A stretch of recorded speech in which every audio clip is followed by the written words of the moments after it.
I want to introduce you to the idea of categorizing poses generally through energetic focus. I've given 4 categories.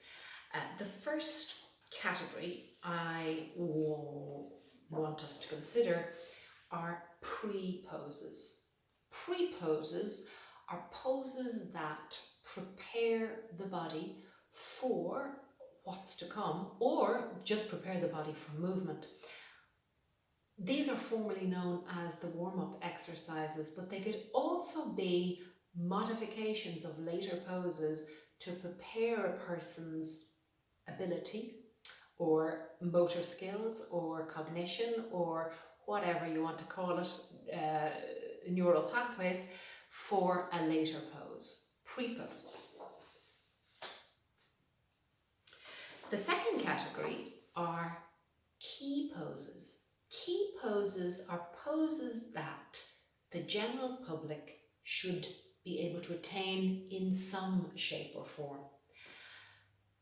If somebody walked to your class or walked to the room where they're going to take your Zoom class, they have used their body to walk.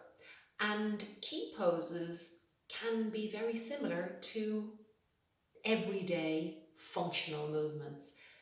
That is how one way that you can categorize a pose into a key pose. The next category are peak poses. Peak poses are poses that are either energetically or physically challenging. So it could be that they require a lot of strength or a lot of flexibility, or both. Challenge arises when the body is asked to do something that it's not familiar with, so maybe standing on one leg and looking behind you, standing on your hands, standing on your head, standing on the outer edge of your ankle and the palm of your hand. So peak poses are challenging, but they might not be energetically challenging. They might just be challenging strength-wise or flexibility-wise for the general public. And finally, we have post poses. The whole idea of yoga is to move towards stillness. The difference between yoga and other movement modalities is that we allow people time for introspection, and a calming of the nervous system through Shavasana, but also before Shavasana. So after your key or your peak poses, you begin to cool and calm a body. So these are the cooling and calming poses. There are 4 distinct categories.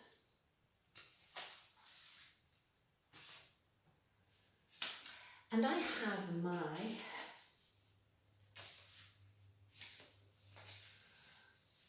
random 10 that I picked for you, and I'm going to try and put them into this list. I'm going to move the camera a little bit.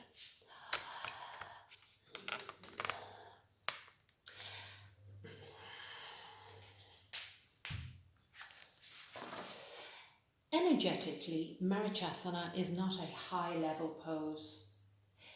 It's not a key pose, for sure. It's not really a peak pose. Although it's challenging in the shoulders, it's not necessarily so challenging that we'd put it into the high energetic category. But it doesn't really fit in post poses either. Post poses and pre poses are usually where more of the body is on the floor, because then it doesn't require as much effort. Malasana is the first one that goes inter-category. So I would put Malasana 1 between a peak pose and a post pose. Supta Padangustasana without asking a person to straighten that leg that they're holding, without causing the person to huff and puff. We're always telling people to go to their own level. This is more of a post pose than a pre-pose. Why? Well, it's certainly not a key pose. It isn't anything like a walk. It doesn't build any heat or strength. It's not a peak pose. Yes, it's challenging for people, but it's not a peak pose. In fact, some people find it very, very easy. So it could be a pre-pose, and some people would use this in the warm-up section. I don't use this in the warm-up section because it's a long hold stretch.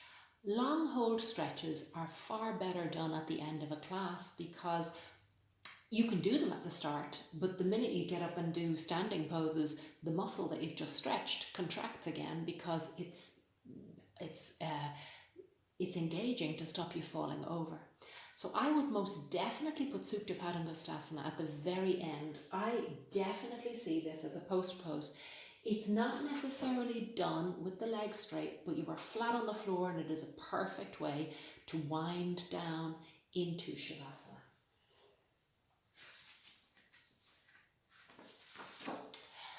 Parivrita Parsvakonasana.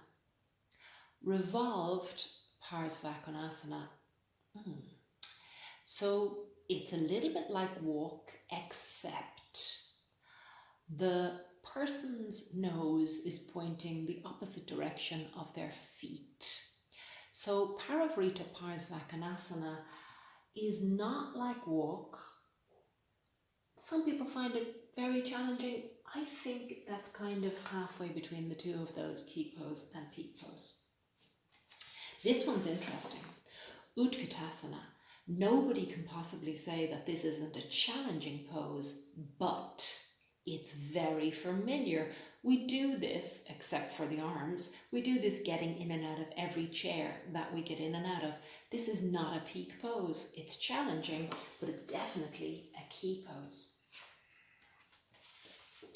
Uttanasana, similarly, is challenging for people's hamstrings, but we kind of do that. We tie our shoelaces, we put on our shoes, we reach down to the floor. So this is a key pose. High lunge. We walk forwards where one leg goes forwards, the other leg goes back. The nose, the knees, and the toes are all facing in the same direction. This is a key pose. Virabhadrasana 2. The nose, the knees, and the toes are all facing in the same direction. This is a very familiar pose. It's quite a solid pose. It doesn't say it's not challenging, but this is a key pose. Malasana, once again, very interesting. Malasana is part of our organic movement as an infant. Everybody has done this pose. In fact, this pose is hardwired into you. Whether you can still do it or not, there are elements of you that feel at home in this pose. I find that this can be inter-category. It can be a pre and it can be a post. But because I like to move in and out of this pose, and it is so good for the joints in the ankles, the hips and the knees, I'm going to put that in my pre-poses. Revolved child's pose, threading the needle is basically what it is. Close to the floor, rotating the spine without the spine being loaded, moving the arms between one direction and the other direction, most definitely for me, is a pre-pose. Of course, it could also be a post pose if it was done in a long hold, but I'm doing it into a pre-pose. And finally, cow. For me, cat and cow go together. So when there's a cow, there's a cat. And that is a moving pose for the spine, but it's very, very familiar. We have all done this. Most of us have crawled at some stage also. So this is also a pre-pose. So what I want you to do now is I want you to go and have a look at all of the other asana that I've sent you, my stick figures, and I want you to begin to categorize them in pre-poses, warm-ups, gently mobilizing, key poses, similar to walk, heating, strengthening, peak poses, challenging energetically, challenging for flexibility or strength or both, and post poses, poses that are suitable for cooling and calming to bring the body into a state of Shavasana.